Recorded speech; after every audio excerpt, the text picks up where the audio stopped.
Hello à tous, j'espère que vous allez bien. Aujourd'hui, je vous parle de mon bilan lecture du mois de juillet, qui, ma foi, pas peu fier. Hop. Bon, pour commencer, ceci n'est pas un placement de produit Pringles. Ceci est mon t-shirt du week-end. Voilà, ces choses dites, on attaque la vidéo.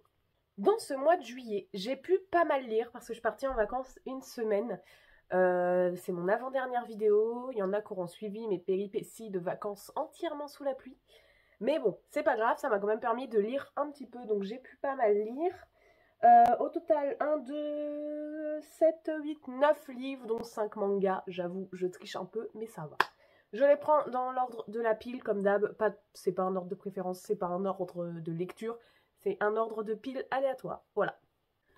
Le premier, que je pioche, que j'ai lu, et qui n'est pas des moindres, parce qu'il a fait énormément parler de lui, il s'agit d'Hadès et Perséphone, le tome 1, A Touch of Darkness. Vous avez vu cet accent anglais, qui est de Scarlett Sinclair. C'est de la romantaisie, c'est chez Hugo Poche.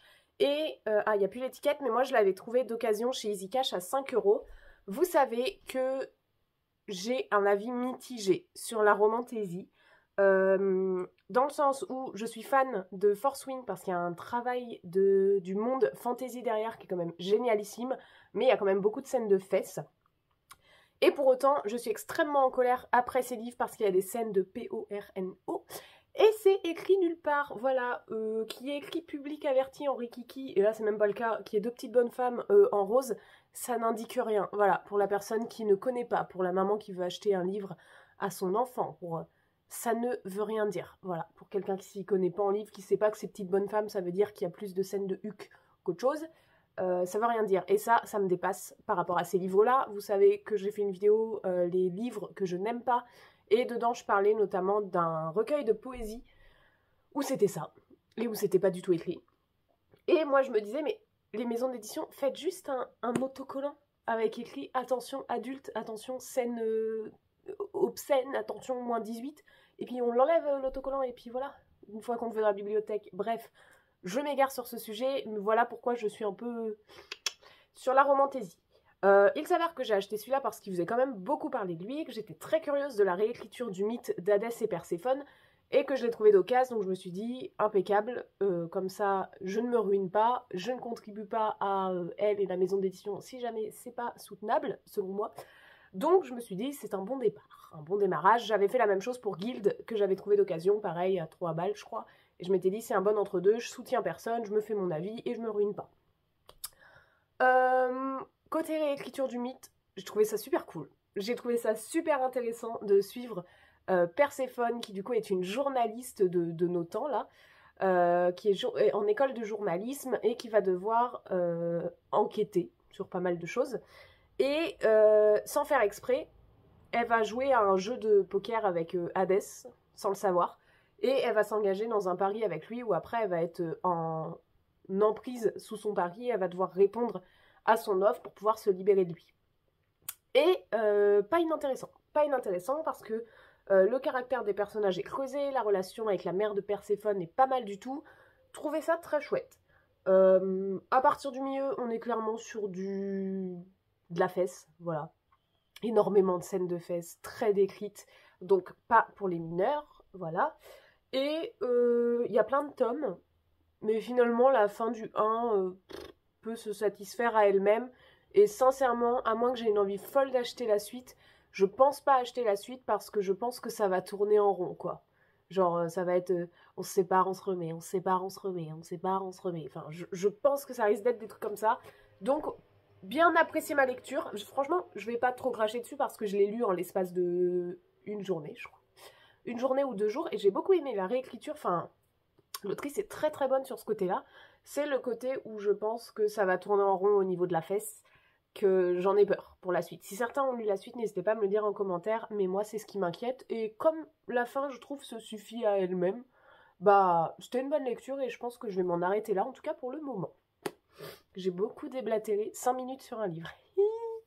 Bon, oui, il y en a, les autres ça va aller plus vite.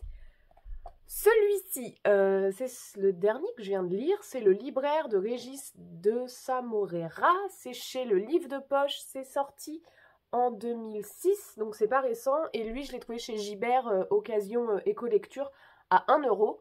Et je sais pas, il était tout petit, le résumé était sympa. Je me suis dit, ça, pendant les vacances, ça se lit tout seul. Pas loupé, ça s'est lu en 3 jours. C'est écrit gros, hein. Franchement, c'est écrit gros, c'est des mini-chapitres, enfin, ça se lit tout seul.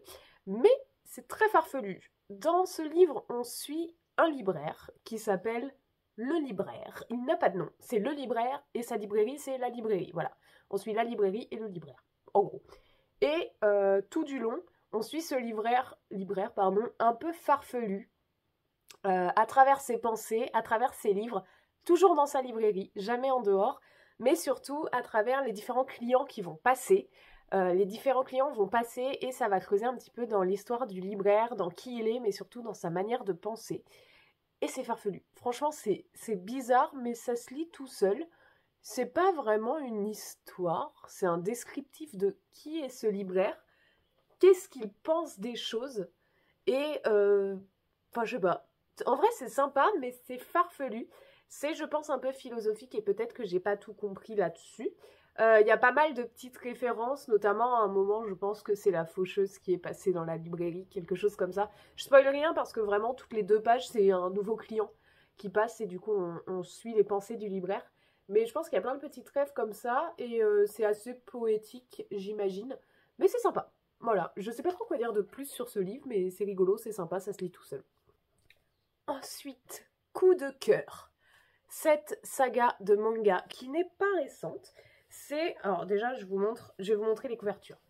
C'est The Elf and the Hunter, donc l'elfe et le chasseur de Aoi Umetaro. C'est chez Soleil Manga. Et regardez-moi ces couvertures. Ah non, c'est pas assez lumineux. Je sais pas si vous allez voir, mais vraiment, ça c'est le 1.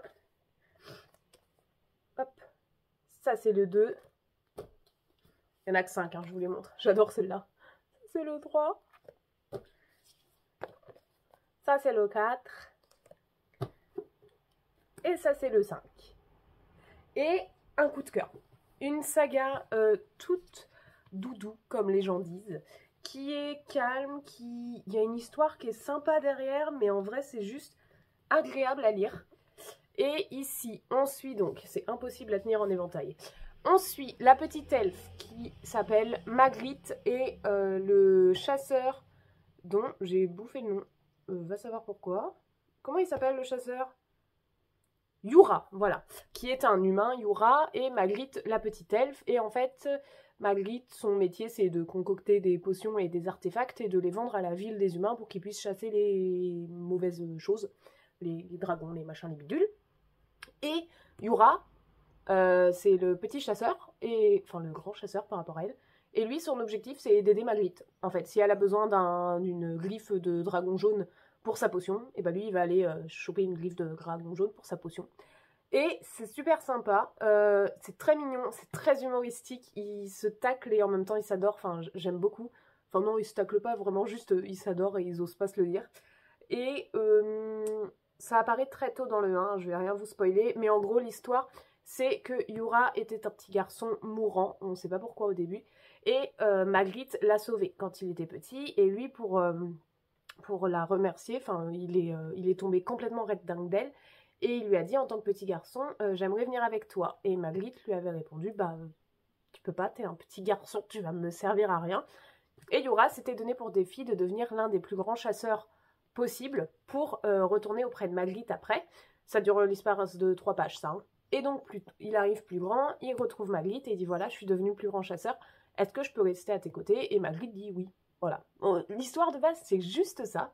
Je peux pas vous dire le fond de l'autre histoire parce qu'elle apparaît qu'à partir du tome 2, et ce serait dommage, mais il y a vraiment un fond d'histoire sur le pourquoi il était mourant. Voilà, qui va se résoudre petit à petit jusqu'au tome 5. Il n'y a que 5 tomes, la saga est terminée, mais c'est... j'adore. Les dessins, j'adore. La relation entre les deux, c'est de l'amitié un peu plus. Mais enfin, c'est juste adorable. Je recommande autant aux... Ouais, je pense que ça peut plaire à un enfant autant qu'à un adulte, pour le coup. Et c'est super chouette. Voilà. Donc ça, vraiment, petite saga coup de cœur. Je l'ai montré sur Insta. Il va falloir que je fasse une jolie photo parce qu'ils sont vraiment sublimes. Et après, je le rendrai à mon ami. Voilà. Ensuite, j'arrête pas de renifler, c'est terrible.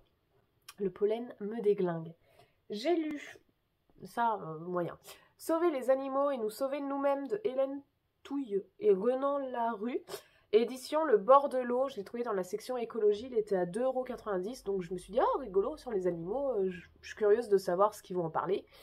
2,40 €, c'est écrit là. Non, c'est le livre du parti animaliste, voilà. Il y a des choses intéressantes sur la façon dont on interagit avec les animaux, enfin pas dont on interagit, mais la façon dont on les prend pour esclaves, la façon dont il y a des animaux domestiques qu'on considère comme nos enfants, chiens et chats, et les moutons on s'en fout, enfin bref, des trucs comme ça. Pourtant c'est 100% politique et 100% pour vendre son parti, et bah je suis pas très politique, donc ça m'a pas trop plu là-dessus. Mais voilà, il y avait des choses sympas à prendre, d'autres choses à laisser. Bref, je m'attendais pas trop à ça. C'est quand même un peu écrit, hein. Enfin, Hélène Touille est avocate et cofondatrice et porte-parole du parti animaliste. Je me suis dit, bah, elle va donner son avis. Mais non, en fait, c'est 100% pour parler du parti animaliste. Donc bon, voilà, je l'ai lu en entier, comme il est très court, mais je pense pas que je vais le garder. Mais pour ceux que ça intéresse, voilà, il existe. Et normalement, il est au prix de 12 €. Peut-être vous pouvez le trouver d'occasion quand même. Je suis désolée, je fais que renifler. Oh là là. Et le dernier que j'ai lu, et ça aussi, saga, oh, trop bien. C'est le dernier tome de Wayward Pines, c'est l'épisode 3 qui s'appelle Destruction de Blake Crouch. C'est chez Totem Collection, chez Gallmeister Collection Totem, je vais y arriver. Il est très beau lui aussi. Je vous ai parlé du tome 1 et du tome 2 déjà dans mes précédentes vidéos et sur Insta, donc je vais pas pouvoir trop m'étaler sur ce tome 3, étant donné que c'est la fin du truc. Dans cette saga qui est Wayward Pines, on va suivre Ethan Burke, qui est un agent fédéral secret. Je sais pas comment on dit en Amérique, là, un agent secret, quoi, qui va enquêter à Wayward Pines parce qu'il a perdu... Enfin, il y a 2 de ses collègues qui ont été enquêtés là-bas et qui ne sont jamais revenus. Donc, on l'emmène enquêter là-bas. Et... en fait, on le suit parce qu'au départ, juste, il se réveille dans cette ville. Il sait pas pourquoi il est là. Il est complètement perdu. Il sait pas ce qu'il fait là. Il trouve pas son chemin. On lui a dit qu'il a eu un accident de voiture. Bref, il est complètement paumé. Donc ça, petit à petit, ça lui revient très vite. Enfin, c'est l'histoire d'un ou 2 chapitres, un truc comme ça, dans le tome 1, pour comprendre un peu où il est, ce qu'il fait. Et donc après, on va suivre Ethan Burke et quelques autres personnages dans cette drôle de ville, avec des rebondissements de ouf, une fin du tome 1 qui est dingue, un tome 2 qui ne s'arrête pas, et un tome 3. Alors par contre, ce tome 3, c'est de l'horreur pure, je trouve. Le tome 1 et 2, il y a des trucs où on était un peu, ouh, ça fait un peu peur. Là, ce tome 3, c'est de la violence, de l'horreur, c'est vraiment, enfin... il y a 2-3 soirs, j'étais là, oh là, je vais lire un peu autre chose, parce que là, franchement, bah, en même temps, c'est logique que ce tome 3 soit que de la violence et que de l'horreur par rapport à ce qui se passait dans le 1 et 2.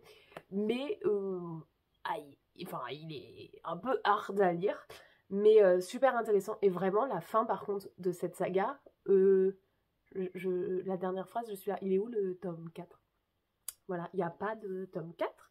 Je sais plus quand il l'a écrit, cette saga, Blake Crouch.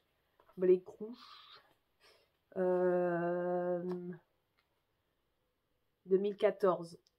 Je crois il n'y a pas de suite. Par contre, en 2023, il a écrit un autre livre qui s'appelle Upgrade, qui est un peu dans le même style à ce qui paraît, donc il faudrait que je vois.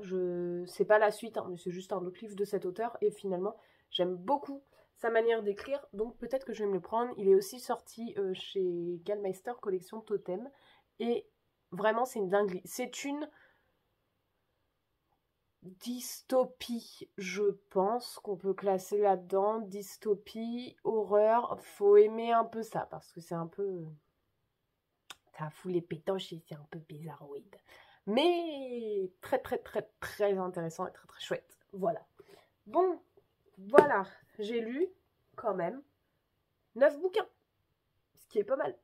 Bon, j'allais dire un truc que j'ai oublié, c'est pas grave. N'hésitez pas à me dire en commentaire si vous avez lu un de ces 9 livres. Enfin, est-ce que vous avez déjà entendu parler ou lu cette saga de manga, ou est-ce que vous avez déjà lu un de ses romans, sachant que Wayward Pines, franchement, ça fait parler de lui, et celui-là, on va pas se leurrer aussi.